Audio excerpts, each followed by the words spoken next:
Bismillahirrahmanirrahim. Welcome to the channel. Today we will talk about a middle ear disease which is called otosclerosis.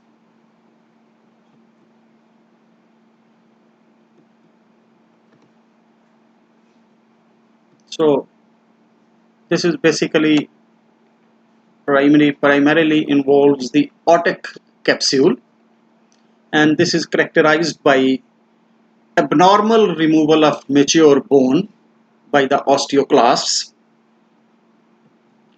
and this mature bone which is abnormally removed, it is replaced by with woven bone of greater thickness, cellularity and vascularity in endochondral layer of otic capsule.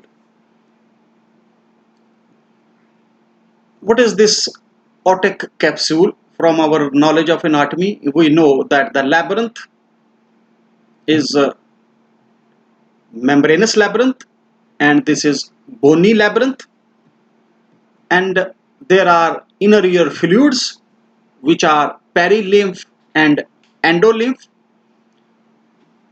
We know, if we go for a cross-sectional area of the cochlea, there we know that there is what we call as scala vestibuli, scala tympani, in which the perilymph is circulating, and in between is scala media, where there is endolymph circulating. So the area which is having the endolymph, that is called otic labyrinth. The area which is having perilymph, that is called periotic labyrinth, and the area outside, that is a bony part, that is called otic capsule, which was referred in the definition of otosclerosis. And this otic capsule, it has got three layers. The innermost is endosteal layer, then is endochondral layer, or it is also called enchondral layer, and outside is the periosteal layer. So this is the membranous labyrinth and bony labyrinth I was referring to, and as you can see in this picture that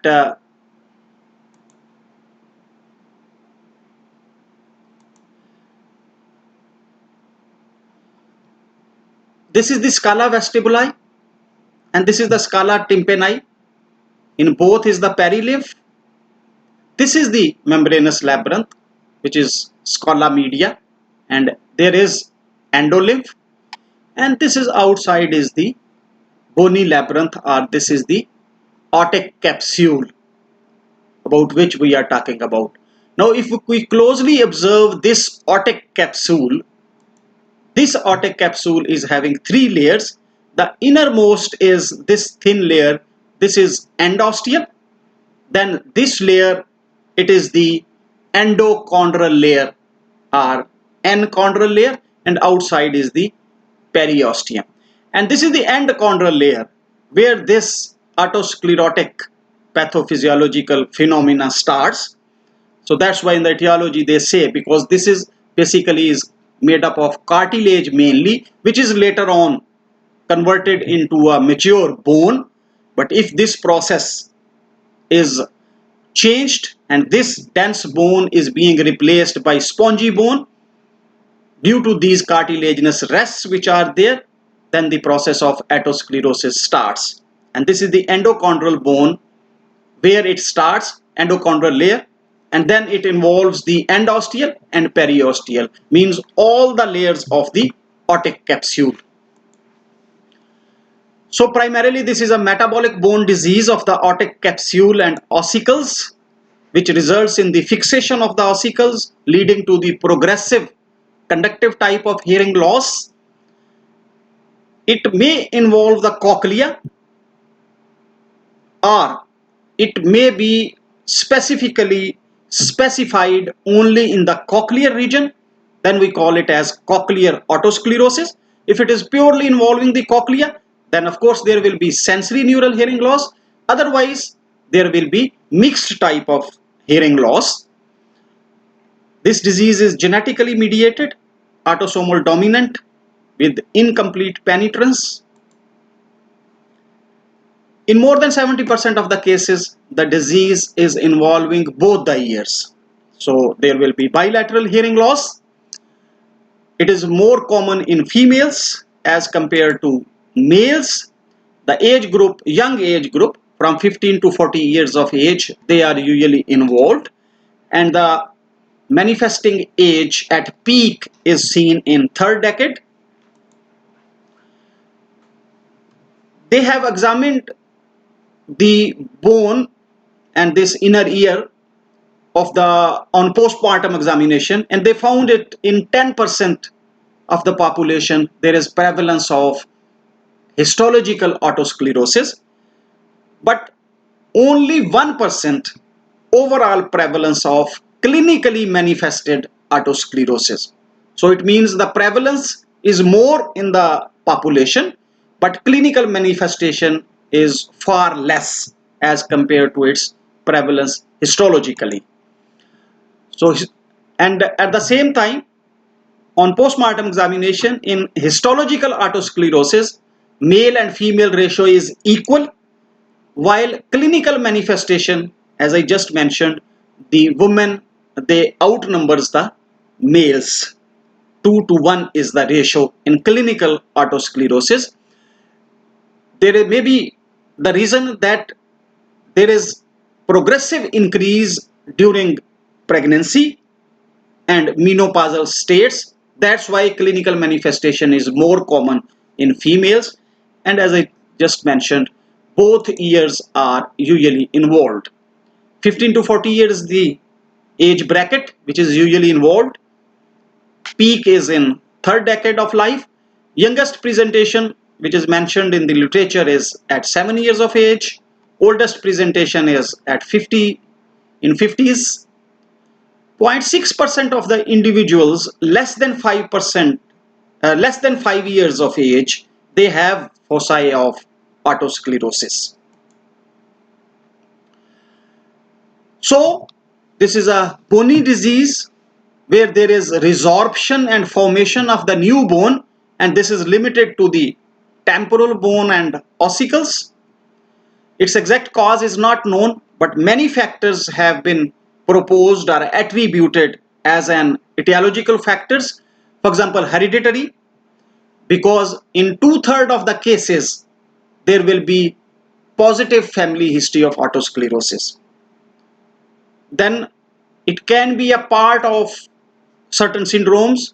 One of them is Van der Hoof syndrome, in which there is osteogenesis imperfecta, in which the bones are very brittle, very fragile, and there is a repeated history of long bone fractures. Along with that, there may be autosclerosis, so the patient will be having, of course, hearing loss, and these patients also have blue sclera. Then, as we saw, that clinical manifestation is more common in females, and especially during pregnancy or at menopausal age. So maybe some endocrine abnormality or a relationship in as an etiological factor for autosclerosis may be there. Then trauma or vascular insult to the inner ear or to the aortic capsule may be a predisposing factor or etiological factor. Nowadays, latest theory is enzymatic theory, that they say that there is imbalance between trypsin and antitrypsin in inner ear fluid. So that imbalance may be a provoking factor in the causation of autosclerosis. Then previous infection with measles can cause insult to the area where in future autosclerosis may start. Some say this is an autoimmune disease, or there may be some metabolic disorders associated with it. Adam Pulitzer was the first man who identified and reported this autosclerosis. Then Siebenmann was the first to describe the microscopic appearance, where he mentioned it that this mature bone is replaced by this spongy bone, and it is limited to the anterior footplate of the stapes. Autosclerosis, during the disease process, it is divided into two phases. One is early spongiatic phase, which is active phase, and this is called as autospongiosis. And only 10% of the cases will be at autospongiosis phase at the time of presentation. Rest of the 90% of the cases, they are already at sclerotic phase, which we label as autosclerosis.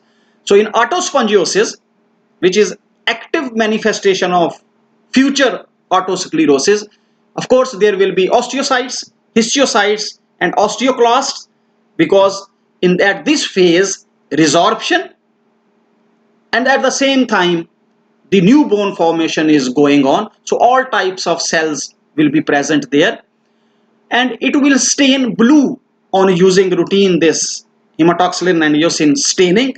So these are called blue mantles. And on otoscopy, in these 10% of the cases who are having autospongiosis, there will be increased vascular supply over the promontory, which will be visible through the tympanic membrane on otoscopy, and we call it as Schwartz sign.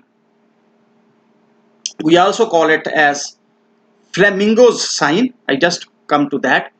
Then there is a late or sclerotic phase.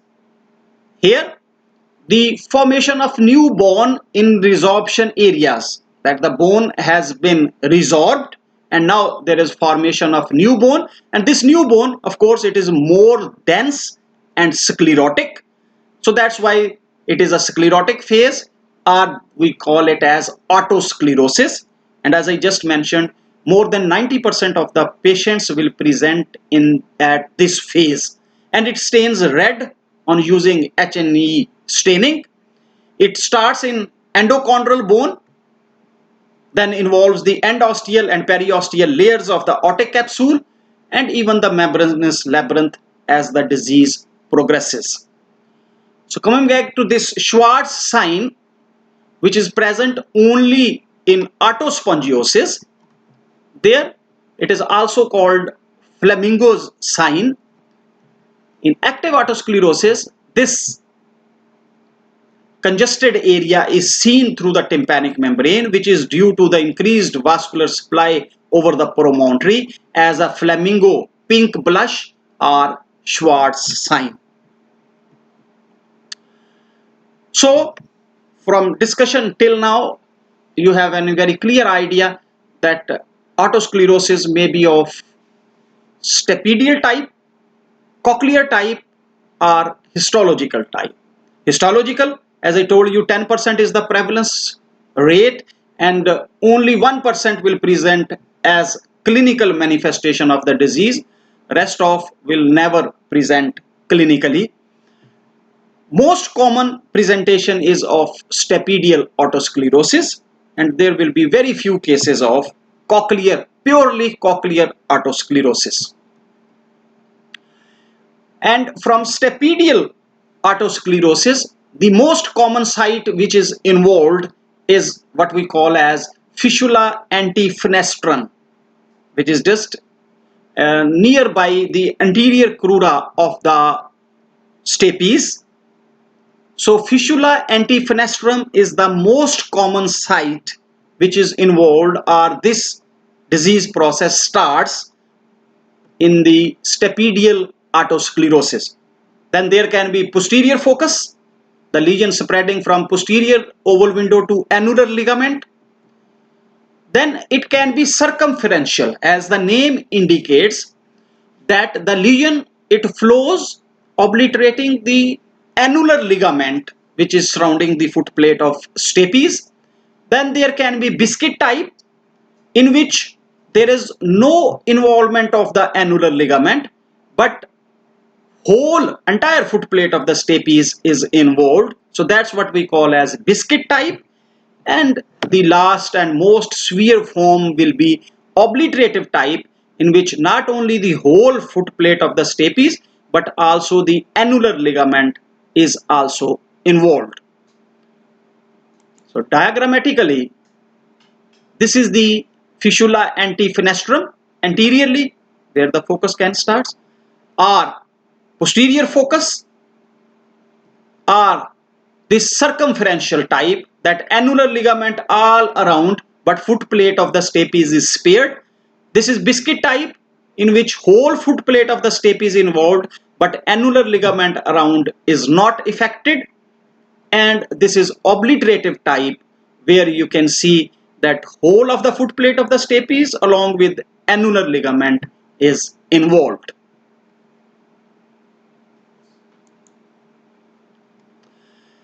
In addition to, there are the other areas which can be involved. One is round window, then apex of the cochlea, cochlear aqueduct, or semicircular canals can be involved. But most common presenting site is when foot plate of the stapes is involved. And here, if these areas are involved, then of course there will be sensory neural hearing loss. Or if foot plate of stapes along with these sites are involved, then there will be a mixed type of hearing loss. Sieberman in 1912, he described this labyrinthine otosclerosis, which suggested, of course, sensory neural hearing loss. They say that it may be due to the release of toxic metabolites at the site of this disease process, and these toxic metabolites, they cause damage to the hair cells, leading to sensory neural hearing loss. Or there may be inner ear blood supply compromised, so ischemia may cause the damage to the hair cells, resulting in the sensory neural hearing loss. Or there may be direct extension of the lesion, which can involve directly the inner and outer hair cells.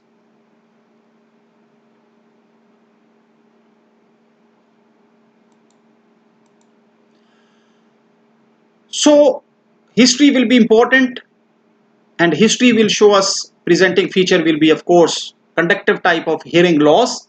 This hearing loss will be slow, progressive, bilateral, and usually it will be conductive type of hearing loss. And there will be no history of ear infections or the trauma. Adult patient will be involved, and on otoscopy it will be normal otoscopy, except in those 10% of the cases which will be an active phase, and that we label as otospongiosis. There on otoscopy may be Schwartz sign.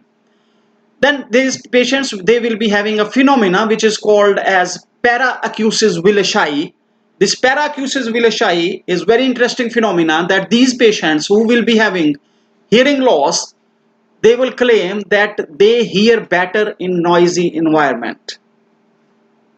They could not hear better during quiet environment, but when there is surrounding noise, then they can hear better. This is paraacusis willisii, and the simply explanation for this one is that whenever there will be noisy environment or surrounding noise will be there, the one who is narrating some incident or who is talking to you, naturally he will raise his sound. So because he is speaking at a louder frequency, so that's why these patients will be hearing better during noisy environment. This is what we call as paraacusis willisii. In case of cochlear otosclerosis, there can be sensory neural hearing loss, or if both stapedial fixation and cochlea are involved, then there will be mixed type of hearing loss. Women usually are involved more as compared to males in their 20s and 30s. Slowly progressive hearing loss is there, bilateral, more than 80% of the cases. In 75% of the cases, patients will present with roaring or hissing tinnitus. In 25 to 30% of the cases, there will be vestibular symptoms also.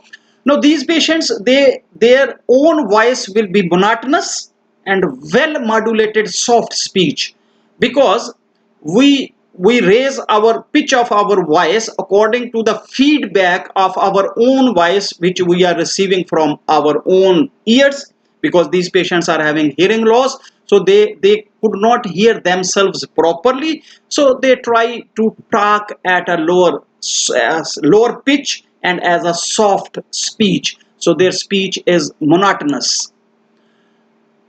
Age of onset of hearing loss, it is early age, then slowly it is progressing, bilaterally it is presenting, there will be no prior etiological surgery or history of ear infections, then we have to rule out associated symptoms like otalgia and atoria to rule out other diseases. Two-thirds of the patients, they have significant family history, especially it is helpful in patients with severe or profound mixed hearing loss.